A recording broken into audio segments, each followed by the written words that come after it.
驚愕。くしゃみの音で恋のシグナルがバレる。人は気になる異性の前だと無意識にくしゃみが小さくなる傾向があり、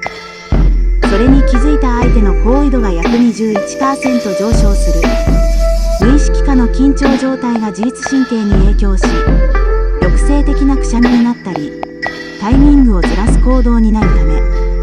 普段は豪快なくしゃみをする人が気になる相手の前ではエクチと小さくなっていると、それを見た相手が今ちょっと可愛かったと感じる。くしゃみで声が動くことも